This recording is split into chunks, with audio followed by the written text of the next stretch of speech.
This story might change how you see people forever. Because what I'm about to tell you happened in a house full of chandeliers, champagne, and smiling faces, and not one of those smiling faces saw it coming. A woman in a golden dress raised her hand. A maid in a pink uniform closed her eyes. And a billionaire standing in the doorway froze. What he did in the next 10 seconds would end an engagement, expose a lie that had been growing for months, and change the life of a woman who had nothing left to lose. Stay with me. You're not ready for where this goes. Hey everyone, welcome back. Before we start, tell me in the comments, where are you watching from today and which country do you call home? I love reading where this community stretches to. Today's story is one of the most emotional ones we've ever told, about pride, cruelty, and the kind of quiet courage that changes everything. Get comfortable because once this starts, you won't want to look away. Nobody in that mansion knew her name, not really. Grace Bennett had worked in the Sterling household for almost 3 years, and to most of the people who walked through its marble halls, she was simply the maid. Not Grace. Not a 34-year-old woman who had buried a husband, raised a son alone, and worked double shifts just to keep a roof over their heads in a small rented apartment 20 minutes outside the city. To them, she was invisible. A uniform. A pair of hands that made beds and polished silver and disappeared before anyone had to look at her twice. But invisibility, Grace had learned, wasn't always a curse. Sometimes it let you see things other people missed.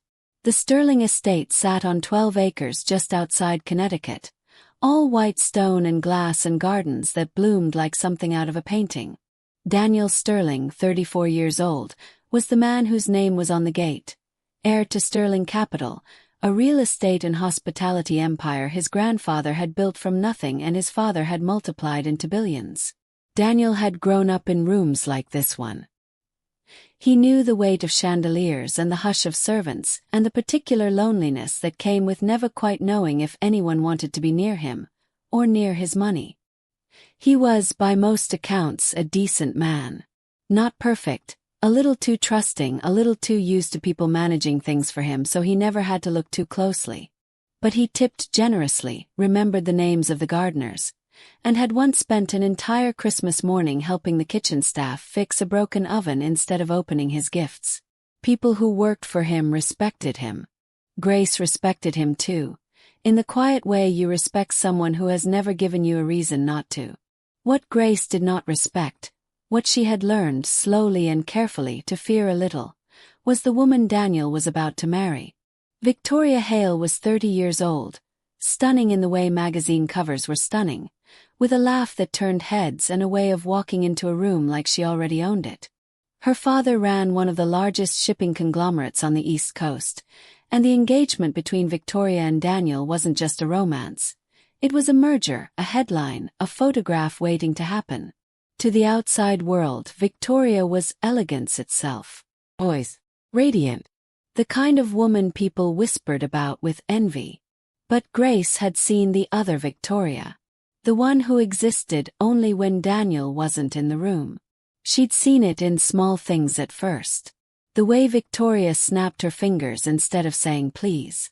The way she'd once thrown a designer scarf on the floor and told Grace to pick that up before I trip on it. Her voice sharp enough to cut glass. The way she talked about the household staff to her friends over brunch.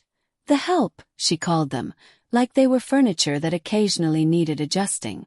Grace had learned to keep her head down. She needed this job. Her son, Ethan, was 8 years old, bright-eyed and gap-toothed, obsessed with dinosaurs and desperate for a new pair of sneakers that didn't have holes in the toes. Grace worked 6 days a week, and on the 7th, she cleaned houses for 2 other families just to make sure Ethan never went without. She didn't have time for pride. She had a son who needed her. So when Mrs. Whitmore, the estate's head housekeeper, told the staff that Mr. Sterling and Miss Hale were hosting a grand engagement party, 300 guests, press invited, the whole East Wing transformed into something out of a fairy tale, Grace simply nodded and got to work. Polishing silver, steaming linens, learning the names of florists and caterers who came and went like a small, temporary army.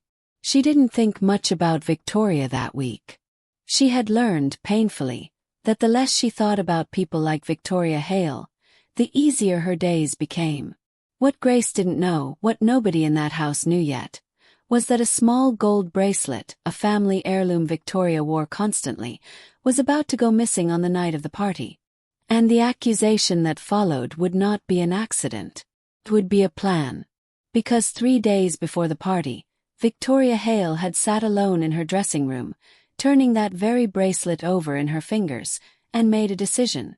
Grace Bennett had seen something 2 weeks earlier that Victoria needed forgotten. A hushed phone call in the garden, a name that wasn't Daniel's, a promise Victoria had made to someone else entirely. Grace hadn't said a word to anyone. She wasn't the type. But Victoria didn't believe in taking chances. If Grace disappeared from the household, quietly, disgraced, unable to ever be believed again, the secret disappeared with her. The party was 3 days away. Grace spent that Thursday afternoon helping arrange 300 white roses in the ballroom, humming softly to herself, thinking about the sneakers she'd finally saved enough to buy Ethan. She had no idea her whole world was about to be turned upside down in front of everyone she'd ever tried so hard to stay invisible from. The days leading up to the engagement party moved fast, the way big events always do. A blur of deliveries, fittings, rehearsals, and a house slowly transforming into something no longer quite real. Daniel barely slept that week. Between finalizing a hotel acquisition in Miami and managing his father's expectations about the Hale-Sterling alliance, as the business papers had already started calling it, he hadn't had a single quiet moment. He loved Victoria, or believed he did, in the way you believe something you've been told often enough by people whose opinions you trust. His father adored her. His mother, before she passed, had once said Victoria had the right instincts for this family. Everyone around Daniel seemed certain this was the right path, and Daniel, tired and trusting, had let their certainty become his own. He didn't see what Grace saw. He was never in the room for it. On Tuesday, Victoria had asked one of the junior maids, a 19-year-old named Priya, to re-iron a tablecloth 4 times because the folds offended her, reducing the girl to tears in the linen closet. On Wednesday, she'd told the head chef his amuse-bouche looked like something a diner would serve, in front of his entire kitchen staff. Grace had watched it all with a tightening in her chest. The kind of quiet, helpless anger that comes from watching people be cruel to those who can't afford to say anything back. She thought about saying something to Daniel. She really did. Twice she'd stood near his study, hand raised to knock, before losing her nerve. Who would believe her? A maid, against the woman about to become Mrs. Sterling. Grace had seen this story before. Not with Daniel but with other houses, other families. The staff who spoke up rarely stayed employed for long. She had Ethan to think about. She swallowed the words and went back to work. Victoria, for her part, had noticed Grace noticing. It unsettled her more than she wanted to admit. Victoria was used to being adored, feared, or ignored, never quietly assessed.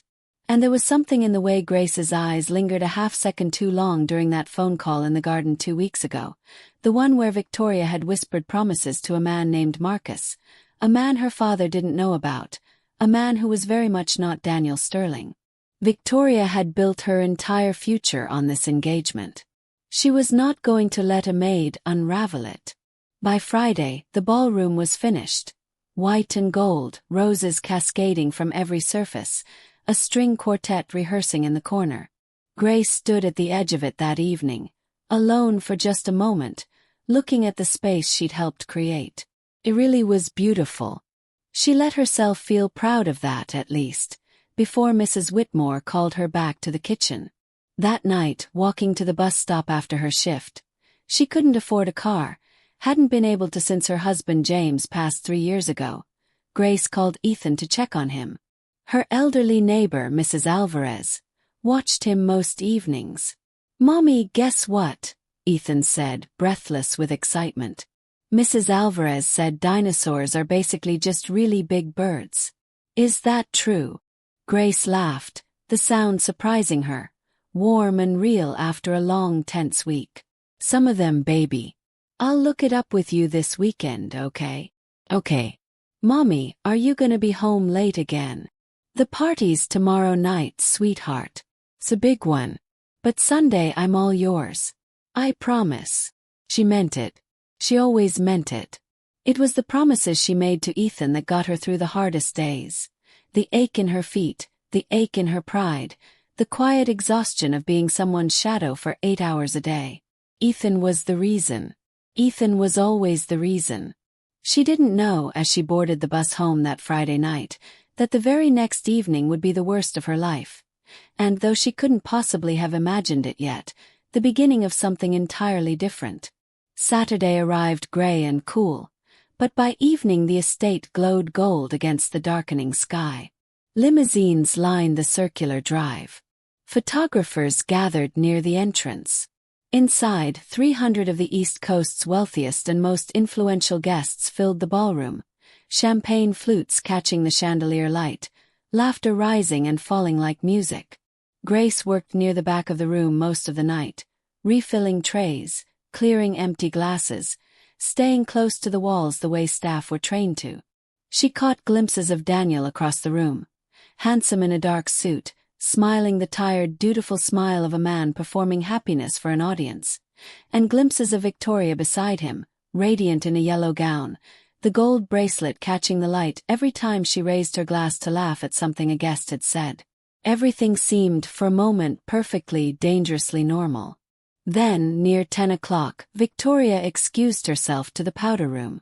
She returned 11 minutes later, her face arranged into something between panic and fury, her wrist bare. "My bracelet," she announced, her voice rising just enough to be heard by the nearest cluster of guests. "My grandmother's bracelet. It's gone." The music didn't stop, not right away. But heads began to turn. And Grace, standing near the dessert table with an empty tray in her hands, felt a cold, sinking feeling she wouldn't be able to name until it was far too late to run from it. The mini hook you've been waiting for is here. Because what happens in the next few minutes is the moment this entire story turns. Victoria's voice cut through the ballroom like a blade. "It was on my wrist 20 minutes ago," she said, louder now, drawing eyes from every corner of the room. "It's a family heirloom. It doesn't just disappear." Daniel crossed the room quickly, his hand finding the small of her back. "Victoria, breathe. We'll find it. Maybe the clasp broke, maybe it's on the floor somewhere."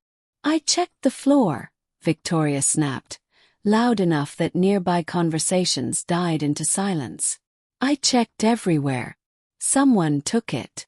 The word "took" landed in the room like a stone dropped into still water. Guests exchanged glances. The string quartet faltered, then stopped altogether. Mrs. Whitmore appeared at the edge of the crowd, her face pale, already sensing where this was headed. "I want the staff gathered," Victoria said, turning in a slow circle, scanning faces. Uniformed faces, the ones nobody in that room had bothered to learn the names of. All of them. Now. Daniel hesitated. "Victoria, this isn't. Someone in this house is a thief, Daniel." Her eyes were bright, glassy, theatrical in a way that would have looked like heartbreak to anyone who didn't know better. "I want to know who." It took less than 2 minutes for the household staff to be quietly herded to one side of the ballroom, 12 of them in matching black and white uniforms, standing beneath the very chandeliers they'd spent all week polishing. Grace stood among them, her heart pounding so hard she could feel it in her throat. She hadn't touched that bracelet. She hadn't gone anywhere near the powder room all night. But she knew, with the sick certainty of someone who has been powerless before, exactly how this was going to go. Victoria walked the line slowly, like a general inspecting troops, 300 guests watching in a hush that had swallowed the entire room. And then she stopped in front of Grace. "You," Victoria said softly enough that it was almost worse than shouting. "You were near the powder room hallway tonight. I saw you." "I was clearing glasses from the East Corridor, ma'am," Grace said, her voice steady despite the trembling in her hands. I never went near your room. Are you calling me a liar? Victoria's voice rose again, sharp and public. In front of all these people, you're calling me a liar? No, ma'am. I'm only saying I didn't. Check her tray. Check her pockets. Mrs. Whitmore stepped forward, distressed. Miss Hale, perhaps this is better handled privately, we could. I want it handled now. Victoria's eyes hadn't left Grace's face. There was something underneath the fury, something colder, more deliberate, that Grace alone seemed to notice, though she had no way yet to understand why. Turn out your pockets. With shaking hands, in front of 300 strangers and the man whose house she'd served faithfully for 3 years, Grace turned out the pockets of her uniform. Folded tissue. Pen. A crumpled receipt for a bus fare. Nothing else. Should have ended there. Should have been enough. She probably hid it already, Victoria said, turning to the crowd, playing to them now, her voice cracking with practiced, performative hurt. Or gave it to someone outside. My grandmother wore that bracelet for 60 years, and this woman, she jabbed a finger toward Grace, this woman took it without a second thought. I would never, Grace said, and for the first time her voice broke, not from guilt, but from the sheer, suffocating unfairness of it. Miss Hale, I have worked in this house for 3 years. I have never taken a single thing that wasn't mine. Have a son. I would never risk. Don't you dare bring your son into this to make me feel sorry for you, Victoria hissed, stepping closer. Close enough now that Grace could see the fury trembling at the edges of her composure. You people always do this. Sob stories instead of honesty. Victoria. Daniel's voice finally cutting through, but he was still 10 feet away, caught behind a cluster of stunned guests, too far to reach them in time. What happened next happened in less than 2 seconds. Victoria's hand rose, and before Grace could step back, before anyone in that frozen, silent ballroom could move to stop it, her palm cracked across Grace's face with a sound sharp enough to echo off the marble floor. Grace staggered sideways, one hand flying to her cheek, a thin line of red already blooming beneath her eye where a ring had caught skin. Someone gasped. A champagne glass shattered somewhere near the back of the room. And in the doorway of the ballroom, having just returned from a phone call in the study, Daniel Sterling stood frozen, having witnessed the entire thing unfold from 20 feet away. His fiancée's hand still raised. His housekeeper's face marked red, 300 guests staring in horrified silence. For a moment, nobody in that room moved at all. Then Daniel started walking, not toward Victoria, toward Grace. The mini-hook. What Daniel Sterling did in the next 60 seconds would be the thing every guest in that ballroom talked about for weeks, but it was only the beginning. Grace. Daniel's voice was low, urgent as he reached her. His hand hovering near her shoulder without quite touching, unsure in his shock, what was even appropriate anymore. Are you okay? Let me see. Grace's hand still covered her cheek. Her eyes were wet, but she wasn't crying, not yet. She was too stunned to cry. I'm fine, sir. I'm sorry I should. You don't need to apologize for anything. Daniel turned then, and the warmth in his voice when he'd spoken to Grace was gone entirely, replaced by something harder, colder, a version of himself few people in that room had ever seen. Victoria. What is wrong with you? She stole my bracelet, Daniel. Victoria's composure cracked into something almost wild. I have every right to. You have no right to hit anyone. Ever. For any reason. Daniel's voice carried across the silent ballroom, and though he clearly hated that this was happening in front of 300 witnesses and at least 2 photographers with cameras still raised, he didn't lower it. Someone get ice. Someone get Grace a chair. Mrs. Whitmore rushed forward, gently guiding Grace toward the staff hallway, murmuring reassurances, throwing worried glances back over her shoulder. Daniel, you're embarrassing me in front of everyone, Victoria hissed, grabbing his arm. That woman is a thief, and you're comforting her like. Do you have proof? Daniel asked, and something in his tone made Victoria's hand fall away. "Do you have any actual proof that Grace took anything? Or did you decide she was guilty and skip straight to punishing her?" Victoria opened her mouth, then closed it. For the first time all night, she seemed to realize how many eyes were on her. Not sympathetic ones now, but uncertain, assessing ones. The narrative she had built so carefully was starting to slip. "I want everyone to search the property," Daniel announced to the room. His voice steadying into something commanding, the voice of a man used to solving problems. "Quietly. Only.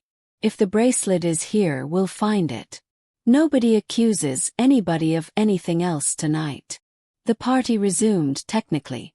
The quartet picked their instruments back up, conversation slowly, awkwardly restarted, but the air in the ballroom had changed completely. Whispers followed Victoria for the rest of the evening. Guests who had laughed at her jokes an hour earlier now watched her with a careful, cooling distance. Daniel found Grace 20 minutes later in the staff hallway. An ice pack pressed to her cheek, Mrs. Whitmore hovering anxiously beside her. "I am so sorry," Daniel said, crouching slightly so he was eye level with her. His voice quiet now, private. "What happened in there, there is no excuse for it. None." "It's not your fault, sir," Grace said softly. "It happened in my house. To someone who works for me. That makes it my responsibility." He hesitated, then added, "Please go home. Take tomorrow off too. Paid, of course. I'll have someone drive you." "That's not necessary, I can take the bus." "Grace." His voice was gentle but firm. "Please. Let me do this much." She nodded, too tired and too raw to argue further. What Grace didn't know, what she wouldn't learn until 3 days later, was that the bracelet was found that very night, tangled in the folds of a curtain in the powder room, exactly where it had slipped from Victoria's wrist when she'd washed her hands. No theft. No mystery. Just a loose clasp and a woman who had built an entire public humiliation on a lie she never bothered to verify. Daniel found out about the curtain the next morning from a member of the cleaning crew. He sat with that information for a long time, alone in his study, staring at nothing. Victoria came to find him around noon, her makeup fresh, her voice bright with false cheer, already trying to move past the previous night as though it were a minor social hiccup. "Darling, I've been thinking maybe we should send that maid a little something. A gift basket. Smooth things over before the wedding blog picks up on." "The bracelet was in the powder room curtain," Daniel said quietly, not looking up. "It was never stolen." Victoria's bright expression flickered, just slightly. "Well, I mean, obviously I'm relieved, but that doesn't change that in the moment, I genuinely believed. You slapped a woman in front of 300 people over a bracelet that fell off your own wrist." Daniel finally looked at her. "And you didn't wait 5 minutes to find out if you were right. You're acting like I committed a crime, Daniel." "I was upset. People make mistakes when they're upset." "She has a son," Daniel said. "Did you know that? 8-year-old son she's raising alone. And you accused her in front of everyone of being a thief, and then you hit her without a shred of proof." Victoria's jaw tightened. "I'll apologize to her if that's what you need. Send flowers, whatever makes you feel better. But I won't be lectured about how I treat the help, Daniel. That's not who I." "Don't finish that sentence," Daniel said quietly. "Please. Just don't." He stood, walked to the window, and said nothing else. Victoria left the study a few minutes later, frustrated, unsettled, and, though she wouldn't have admitted it to anyone, genuinely afraid for the first time that something important had just started slipping through her fingers. She had no idea it was about to slip much, much further. Here's the mini-hook. Daniel Sterling was about to learn something about Grace Bennett that would change how he saw everyone in his life, including himself. The days after the party passed strangely for Daniel. Business continued, calls with lawyers, a site visit for the Miami property, a dinner with Victoria's father that felt more transactional than it ever had before. But underneath all of it, something had shifted. He kept thinking about the sound of that slap.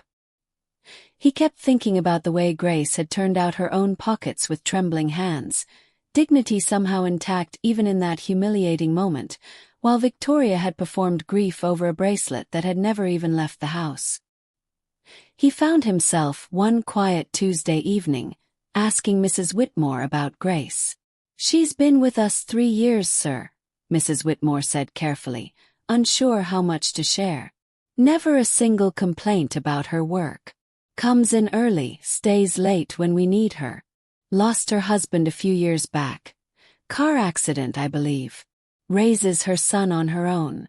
Works 2 other jobs on weekends, cleaning houses across town."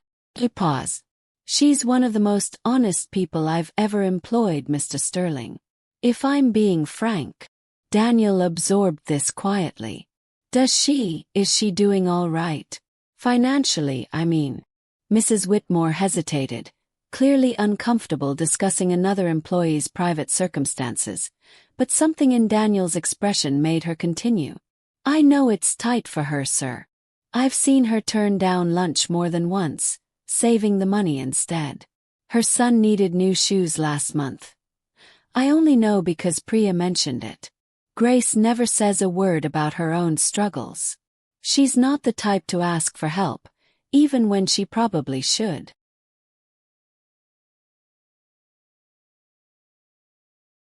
That night, Daniel found himself unable to focus on the quarterly reports spread across his desk. He kept picturing a version of the world he'd apparently been walking through blind, one where a woman worked 6, sometimes 7 days a week, raised a child alone, and never once let her exhaustion show in front of the people she served, while he had spent the last 3 years barely learning her name. He thought about his own mother, who had died when he was 26, and the way she used to say that you could learn everything you needed to know about a person by watching how they treated someone who could never repay them. Victoria had failed that test spectacularly. Daniel was only now beginning to understand how badly. He didn't confront Victoria again that week. Not directly. There was too much at stake to move rashly. His father's insistence that the Hale alliance was critical to an upcoming shipping and logistics deal worth nearly $200 million, the wedding planning already well underway, the public nature of their relationship splashed across society pages. Ending things wasn't as simple as walking away from a bad feeling. Daniel needed to be certain. So, quietly, carefully, he began paying attention. He noticed things he'd overlooked before. The way certain staff members went rigid when Victoria entered a room.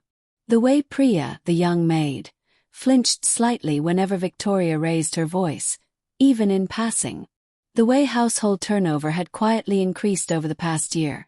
3 maids, a gardener, and a driver all resigning within 8 months. Longer tenured staff who had never given notice before Victoria became a regular fixture in the house. He asked around discreetly. Nobody wanted to say much directly. Fear of losing their jobs ran deep, and Daniel understood uncomfortably that his own position made honesty risky for the people beneath him. But small comments added up. A driver who mentioned Victoria had once made him wait 90 minutes in the rain without an apology. A gardener who recalled being screamed at over a trimmed hedge that ruined the whole aesthetic of the property. None of it was a crime. None of it, on its own, was anything more than unpleasant behavior from someone under pressure, easily explained away. But together, it painted a picture Daniel could no longer ignore. A pattern consistent and cruel, hidden carefully behind a public persona of grace and warmth that had fooled Daniel completely for over a year. On Thursday, he asked Grace to come to his study, gently making clear it wasn't about anything she'd done wrong. She arrived nervous despite his reassurances, standing just inside the doorway, the faint yellow-green shadow of a healing bruise still visible beneath her eye. "I wanted to check on you," Daniel said. "Really check. Not just the polite version." Grace hesitated. "I'm okay, Mr. Sterling. Truly. Grace." He gestured to the chair across from his desk. "Please. You don't have to perform fine for me." She sat, slowly, clearly unused to being offered a seat in this study rather than standing to clean it. For a long moment, neither of them spoke. "I know it wasn't easy what happened," Daniel said finally. "In front of everyone. I know an apology doesn't undo something like that." "No," Grace said quietly, honestly. "It doesn't. But thank you for saying it anyway. Can I ask you something? And I want you to answer honestly, even if it's not what you think I want to hear." Grace nodded, wary. "Has this happened before? Not the slap. But, has Victoria treated the staff badly before that night?" "Consistently." Grace was quiet for a long moment, weighing loyalty against honesty, fear against the strange, unfamiliar sense that this billionaire sitting across from her actually wanted the truth. "Yes, sir," she said finally, softly. "For a while now." Daniel closed his eyes briefly, absorbing it. "Thank you for telling me."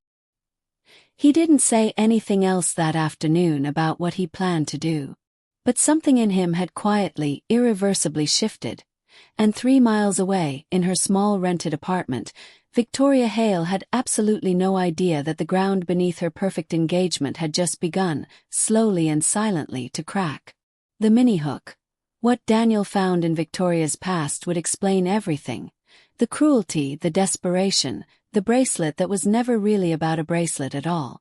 It was his old college friend, now a private investigator named Tom Reyes, who Daniel eventually called.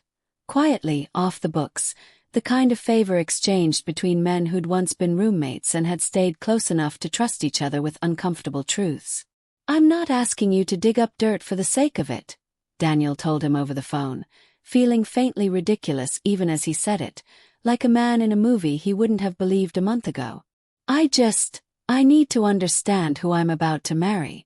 Something isn't adding up." Took Tom 9 days.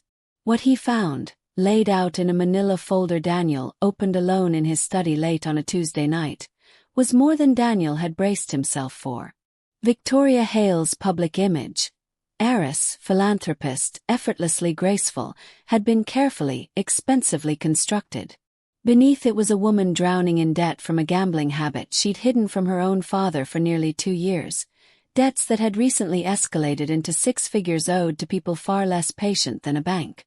There was also, tucked among bank statements and travel records, evidence of an ongoing relationship with a man named Marcus Feld, a relationship that had continued, according to hotel records and message logs Tom had legally obtained through public consultancy work, well past the announcement of Victoria's engagement to Daniel. And there, finally, was the piece that made everything click into place. 2 weeks before the engagement party in the estate's garden, Grace had unknowingly walked past Victoria mid-phone call with Marcus. Close enough, it turned out, for Victoria to notice her, close enough for Victoria to panic that Grace might have overheard something incriminating. The bracelet accusation hadn't been about a bracelet at all. It had been about silencing a witness. Daniel sat with the folder for a long time that night, the house quiet around him, the weight of what he now understood settling slowly into something that felt less like anger and more like grief. Grief for the version of his future he'd been building on a foundation that had never really existed. He thought about calling his father immediately. He didn't. His father, Richard Sterling, had spent 18 months orchestrating the business relationship this engagement represented, and Daniel knew, with painful clarity, exactly how his father would respond.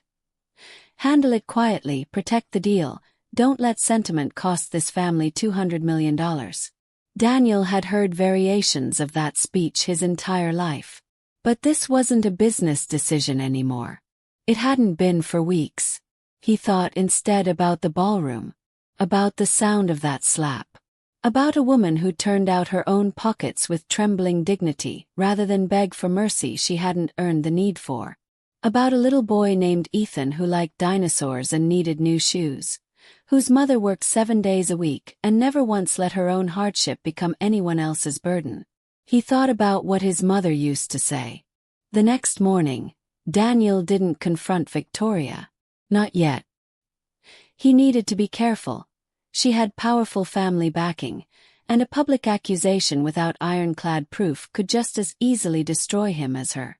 Instead, he quietly instructed Tom to continue documenting everything, dates and records secured, prepared for whenever the moment came. And in the meantime, he began, carefully and privately, to do something he couldn't quite explain even to himself. He started helping Grace. It began small. An anonymous scholarship fund discovered by Ethan's school for high-achieving students facing financial hardship, one that happened to cover the full cost of the private tutoring program Ethan's teacher had recommended for his advanced reading skills. Grace never knew where it came from. She simply cried with relief the day the school called to tell her Ethan had been selected. Then came a quiet raise for household staff across the board, framed publicly as a routine cost-of-living adjustment, though Grace's increase was notably larger than most, enough to finally let her drop one of her weekend cleaning jobs. Daniel told himself it was simply the right thing to do. Compensation in some small way, for what had happened in that ballroom, for years of being overlooked in his own home. He told himself it wasn't personal. But some nights, sitting alone in his study long after the house had gone quiet, he found himself thinking about Grace far more than he thought about the wedding invitations still sitting, unaddressed, in a drawer of his desk. He didn't know yet what any of it meant. He only knew that for the first time in over a year, he was finally starting to see clearly, and that the life he'd been building with Victoria Hale was not one he recognized anymore, if he ever truly had. The mini-hook. A little boy's laughter would end up teaching a billionaire more about love than any boardroom or ballroom ever had. It happened almost by accident. Grace had been asked to stay late one Thursday to help oversee a small private dinner Daniel was hosting for 2 visiting business partners from overseas. Nothing large, just 6 people, easily manageable. But her regular babysitter, Mrs. Alvarez, had come down with the flu that morning, and Grace had no backup plan and no one to call. Panicked, she'd finally, reluctantly, asked Mrs. Whitmore if there was any possible way Ethan could sit quietly in the staff break room with his homework and a tablet while she worked. Mrs. Whitmore, sympathetic but nervous about protocol, brought the request to Daniel directly, half expecting a polite refusal. "Of course," Daniel said immediately, surprising her. "Tell Grace not to worry about it at all." That evening, walking past the kitchen on his way to greet his guests, Daniel spotted a small boy sitting cross-legged on the break room floor, surrounded by plastic dinosaurs he'd clearly brought from home, narrating an elaborate battle between a Tyrannosaurus Rex and what appeared to be a very outmatched Triceratops. "The T-Rex is definitely going to win," Daniel said, pausing in the doorway before he'd even fully decided to. Ethan looked up, delighted to have an audience, entirely unaware of who exactly he was talking to. "Nah. Triceratops has the horns. Horns beat teeth. Interesting theory." Daniel crouched down, forgetting for just a moment about his waiting guests entirely. "What's your evidence?" For the next 10 minutes, Daniel found himself deep in an extremely serious discussion about prehistoric combat strategy with an 8-year-old, laughing more freely than he had in months. When Grace appeared in the doorway, mortified, apologizing profusely for the intrusion, Daniel waved her off. "He's got a very compelling argument about horn-to-teeth ratios," Daniel told her, grinning. "I think we might need to revisit some things I thought I knew about dinosaurs." Grace laughed, a real laugh surprised out of her, and for a brief moment, standing in that kitchen doorway, something passed between them that neither one quite had a name for yet. Not romance, not exactly. Something quieter. Recognition, maybe. The particular warmth of being truly seen by someone for the first time in a long while. "He doesn't usually warm up to strangers that fast," Grace admitted later, after Ethan had fallen asleep on the break room couch, worn out from his detailed dinosaur lecture. "Must be my natural charm," Daniel said, and Grace rolled her eyes, smiling despite herself. It became, in the weeks that followed, a quiet pattern neither of them fully acknowledged out loud. Ethan, on the rare evenings he needed to accompany his mother to work, would find Daniel somewhere in the house. In the garden, in the kitchen, once memorably in the middle of the grand staircase, and the two of them would fall into easy conversation about dinosaurs or baseball, or the elaborate blanket fort Ethan was determined to build someday. Grace watched it happen with a complicated ache in her chest. She hadn't expected kindness like this, not from a man engaged to someone who had struck her across the face in front of 300 people. She found herself, against every instinct toward caution she'd built over years of hardship, beginning to trust him. One evening in early autumn, as Grace waited for a delayed bus in the cold with Ethan bundled against her side, Daniel's car pulled up beside them. "Get in," he said, leaning across to open the passenger door. "It's freezing, and that bus isn't coming for another 40 minutes. We're fine, really. Grace." His voice was gentle but insistent. "Please, let me drive you home. It's not a big gesture. It's just common sense." She got in eventually, Ethan already halfway into the back seat, chattering about a documentary he'd watched about deep-sea creatures. The drive to Grace's apartment took 18 minutes. It was, quietly, one of the best 18 minutes Daniel had experienced in longer than he could remember. Easy conversation, unguarded laughter, none of the careful performance that colored every interaction with Victoria and her circle. Outside Grace's building, a modest, well-kept complex, nothing like the estate but clearly cared for despite its limitations, Daniel helped carry Ethan's backpack to the door. "Thank you," Grace said, standing in the doorway, Ethan already darting inside toward the small television. "For today. For all of it, really. The scholarship, the raise. I know that was you, even though you never said anything." Daniel's expression flickered with surprise. "How did you?" "I'm observant," Grace said simply, a small smile touching her lips. "It's part of the job." They stood there a moment too long, the cold October air between them, something unspoken settling into the silence. "Good night, Daniel," Grace said finally softly. His first name, not Mr. Sterling, slipping out for the first time. "Good night, Grace." He drove home that night with the radio off, the quiet in his car louder than any conversation, turning over feelings he had absolutely no idea, yet what to do with. The mini-hook.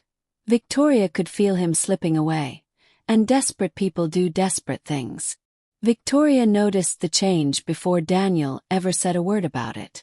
It was in small things at first, the way he no longer reached for her hand automatically at dinner parties, the way conversations that used to flow easily now required effort, the way he'd started declining certain social invitations she'd once been able to talk him into instantly. She told herself it was stress. Miami deal. His father's demands. Anything but the truth quietly forming at the edges of her awareness. Then, one evening, she saw his car pull away from a modest apartment complex 20 minutes outside the city.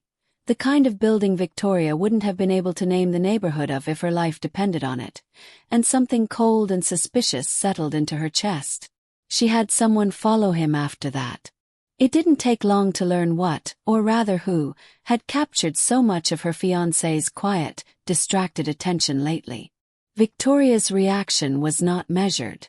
She showed up at the estate the following afternoon, letting herself into Daniel's study without knocking.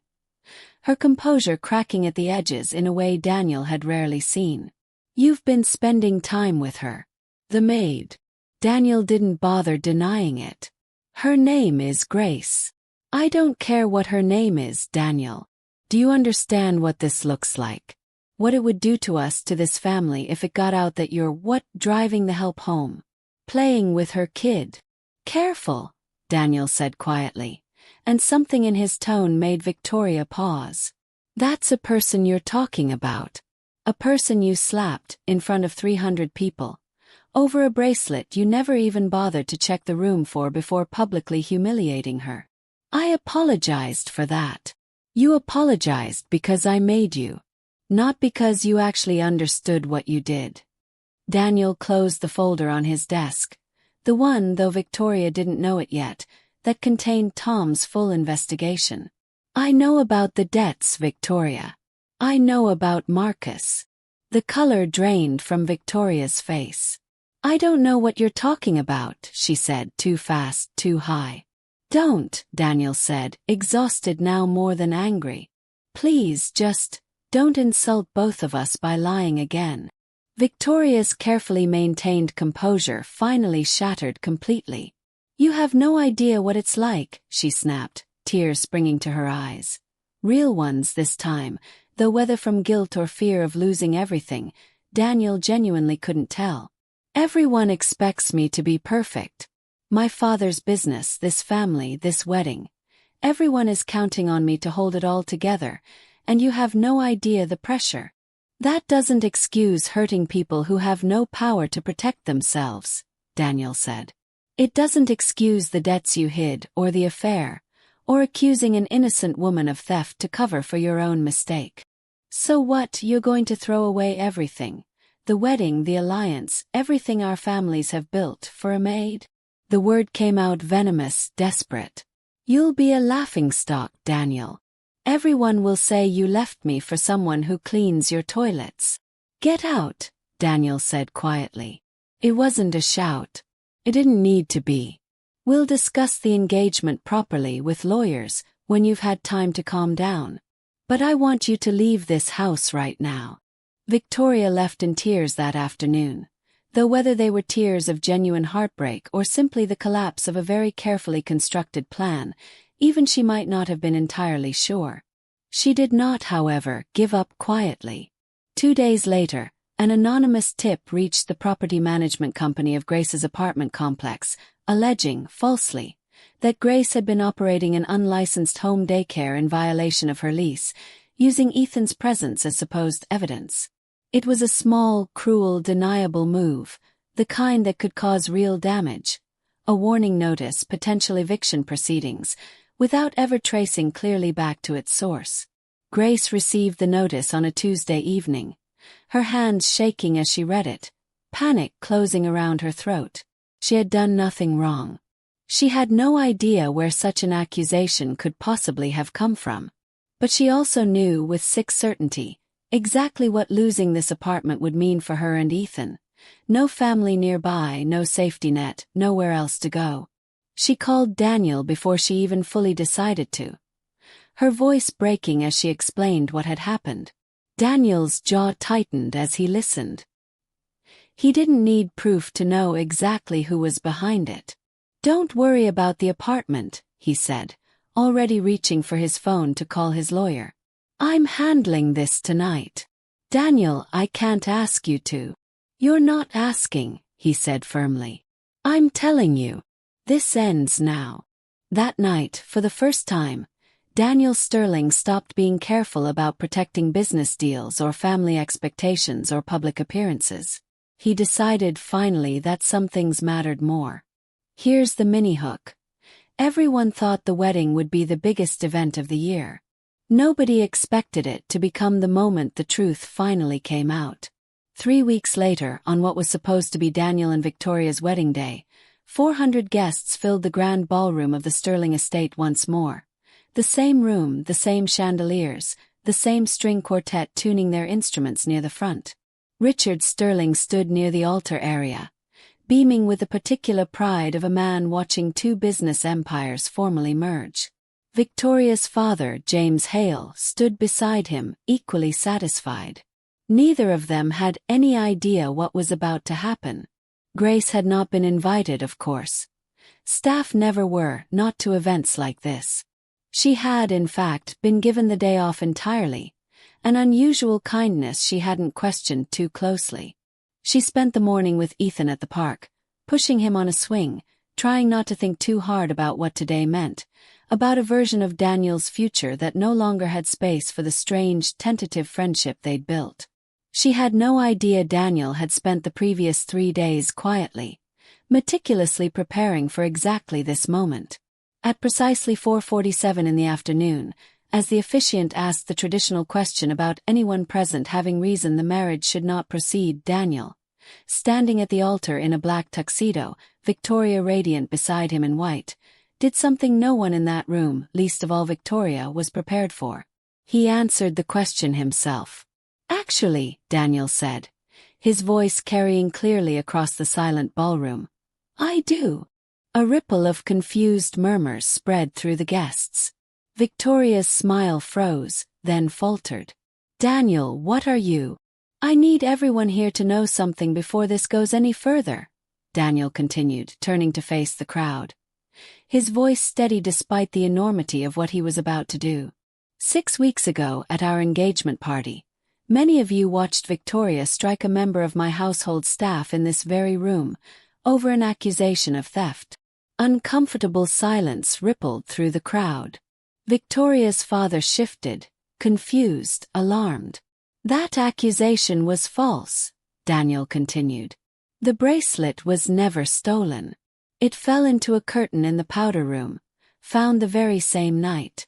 Victoria knew this within hours and chose to let an innocent woman's reputation suffer regardless." "Daniel, this is not the time." Richard Sterling started forward, panic clear on his face. "It's exactly the time, Dad." Daniel didn't look away from the crowd. Because that woman had recently, unknowingly, overheard something Victoria needed hidden. A 2-year relationship with a man named Marcus Feld, continuing well after our engagement was announced. A relationship funding, or perhaps funded by, nearly $200,000 in gambling debts Victoria has kept hidden from everyone in this room, including her own father. James Hale's face had gone ashen. "Victoria, is this? Tell me this isn't." 2 weeks ago, Daniel continued, pulling a folded document from his jacket pocket, an anonymous complaint was filed against that same household employee's housing, falsely accusing her of lease violations, in an apparent attempt at retaliation and intimidation. The complaint traces back to an IP address registered to Victoria's personal assistant. The ballroom had gone completely, utterly silent.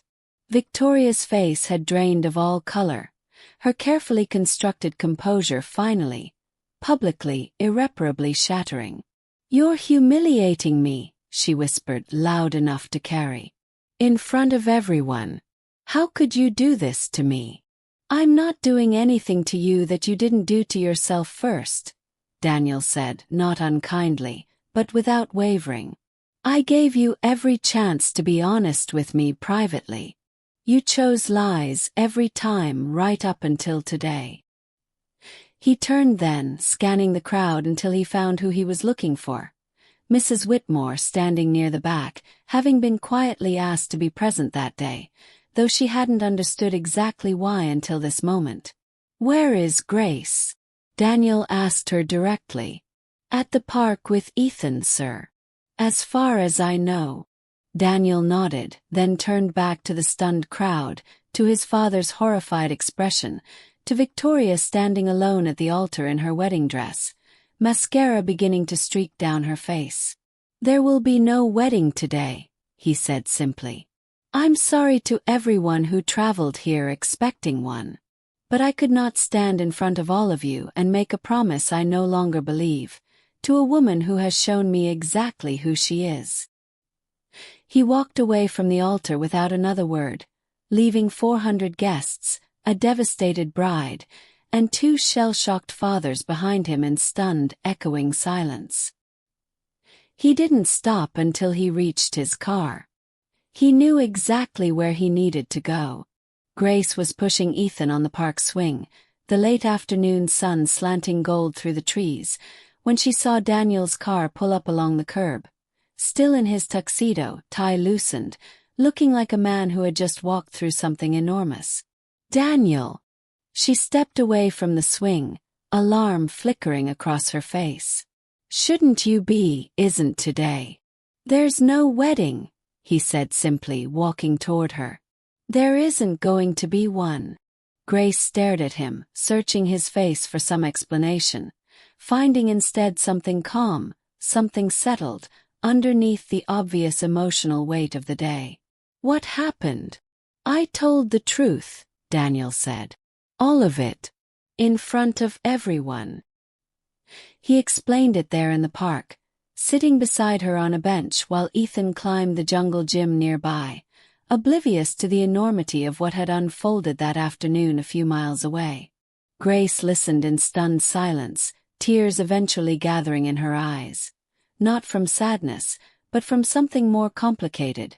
Something like disbelief that anyone with that much power and that much to lose would choose, so completely, to stand up for her.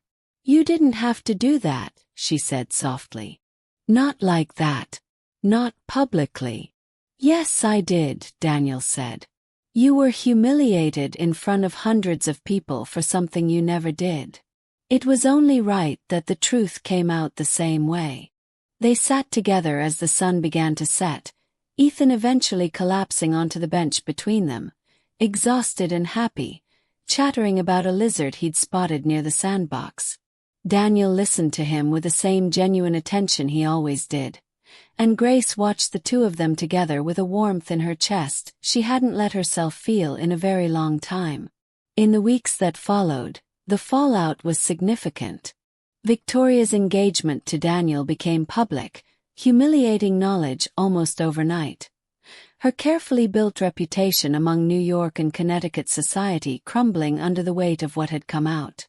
James Hale, furious and embarrassed, quietly renegotiated the business relationship with Sterling Capital on far less favorable terms, no longer able to leverage a marriage that no longer existed.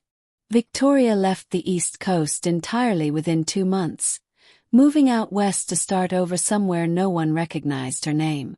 Grace, meanwhile, found her life slowly, steadily transformed. Not overnight, not through some sudden fairy tale, but through the quiet accumulation of a man's genuine respect and care.